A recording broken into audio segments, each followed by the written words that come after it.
কখনো কি ভেবেছেন, যদি আমরা আমাদের স্বপ্ন পূরণের জন্য কঠোর পরিশ্রম করি, তাহলে আমাদের জীবন কেমন হবে? আর কি বা হবে যদি আমরা কিছুই না করে শুধু বসে বসে স্বপ্ন দেখি? আজকের গল্প আমাদের এটাই শিখাবে যে শুধু স্বপ্ন দেখা যথেষ্ট নয়, আমাদের লক্ষ্য অর্জনের জন্য কঠোর পরিশ্রম করতে হয়। তাই আসুন এই মোটিভেশনাল গল্পটি শুনি এবং জানি কিভাবে আমাদের কাজই আমাদের ভাগ্য গড়ে তোলে। একটি ব্যস্ত গ্রামে এটি ছিল এক সাধারণ সকাল। গ্রামের মানুষ তাদের দৈনন্দিন কাজে ব্যস্ত ছিল। কেউ বাজারে পণ্য নিয়ে আসছিল, কেউ মাঠের কাজ করার জন্য যাচ্ছিল, আবার কেউ বা তাদের ছোট্ট দোকান খোলার প্রস্তুতি নিচ্ছিল। কিন্তু এসবের সাথেই আরও একটি ঘটনা ঘটছিল। সেই গ্রামেরই এক যুবক, নাম সবুজ, গাছের নিচে বসেছিল, যেন সে নিজের স্বপ্নের জগতে হারিয়ে গেছে। সবুজ তার অলসতা আর দারিদ্র্যের জন্য পরিচিত ছিল। সে দেখতে বেশ ভালোই স্বাস্থ্যবান ও লম্বা, কিন্তু তার ভেতর থেকে যেন কাজ করার সব অনুপ্রেরণাই হারিয়ে গেছে। সে কোনো কাজ করতেই রাজি ছিল না, কিন্তু ধনী হওয়ার স্বপ্ন সে প্রায় দেখত। সে কখনোই পরিশ্রম করতে চাইত না, তবে সবসময় আশা করত যেন ভাগ্য তার হাতে এসে ধরা দেবে।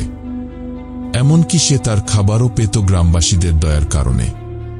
তারা তাকে করুণা করে খাবার দিয়ে যেত।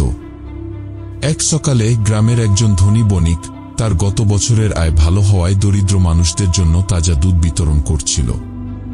সবুজ এই খবর শুনে সুযোগটি হাতছাড়া না করে তাড়াতাড়ি লাইনে দাঁড়িয়ে পড়ল। কিছুক্ষণের মধ্যেই তার হাতে ছিল এক বোতল তাজা দুধ, যা দেখতে খুবই মনোমুগ্ধকর ছিল। আনন্দে মাতোয়ারা হয়ে সে দ্রুত বাড়ি ফিরে গেল দুধটি ফোটানোর জন্য। বাড়িতে আগেই মজুদ থাকা কাঠ ব্যবহার করে সে চুলায় আগুন ধরিয়ে দুধ গরম করতে শুরু করল। তার বাবা, যিনি আগেই কাজে বেরিয়ে গিয়েছিলেন, রান্নাঘরের সবকিছু ঠিকঠাক করে গুছিয়ে গিয়েছিলেন। টেবিলের ওপর দুটি রুটিও রেখে গিয়েছিলেন। কিছুক্ষণ পর দুধ ফুটতে শুরু করল। ফোটার শব্দ শুনেই বোঝা গেল দুধ খাবারের জন্য তৈরি। সবুজ এক কাপ দুধ ঢেলে রুটি দিয়ে নাস্তা করল। তারপর বাকিটা বিছানার পাশে রেখে দিল। নাস্তা শেষ করার পর মাঠে বাবার সাথে কাজে সাহায্য না করে সে নিজের ঘরে শুয়ে পড়ল। তারপর শুয়ে শুয়ে সে স্বপ্ন দেখতে লাগল। ভাবতে লাগল, যদি সে ধনী হয়ে যায় তাহলে তার সব সমস্যা মিটে যাবে। তার চোখের সামনেই ছিল সেই দুধের হাঁড়ি। সে ভাবতে লাগল, দুধ শক্ত হয়ে পনির হয়ে যাবে, আমি তা বাজারে নিয়ে গিয়ে বিক্রি করব। তারপর ওই টাকায় আমি মুরগি কিনব। মুরগি ডিম পারবে, সেই ডিম থেকে বাচ্চা ফুটবে।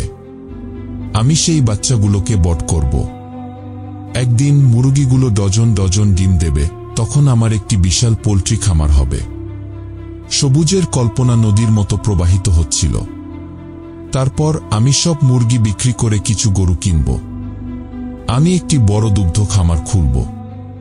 গ্রামের সবাই আমার কাছ থেকে দুধ কিনবে। আমি খুব ধনী হয়ে যাব।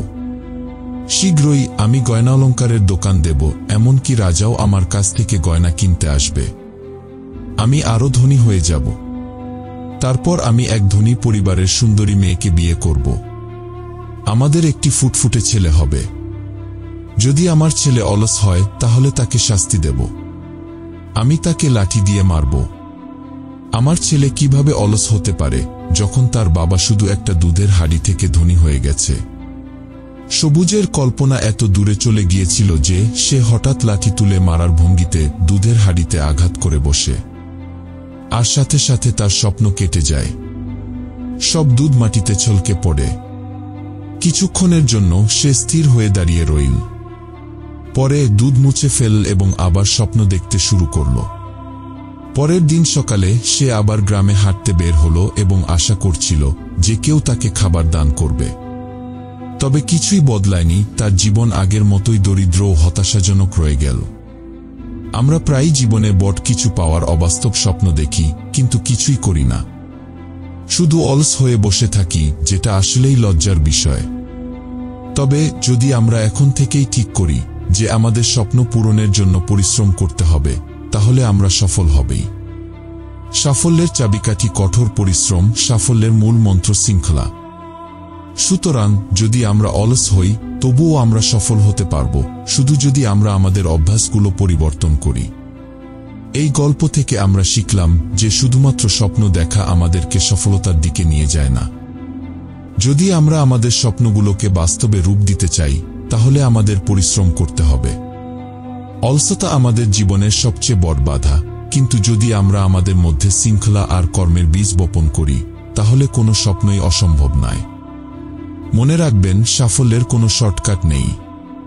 শুধু কঠোর পরিশ্রম আর একাগ্রতাই আমাদের গন্তব্যে পৌঁছে দিতে পারে। গল্পটি যদি আপনাদের ভালো লেগে থাকে, তাহলে এই ভিডিওটি শেয়ার করুন। একটি সুন্দর কমেন্ট করে আপনার মতামত জানান, আর পরবর্তী কাহিনীর জন্য আমাদের সাথেই থাকুন। চ্যানেলটি সাবস্ক্রাইব করতে ভুলবেন না। ধন্যবাদ।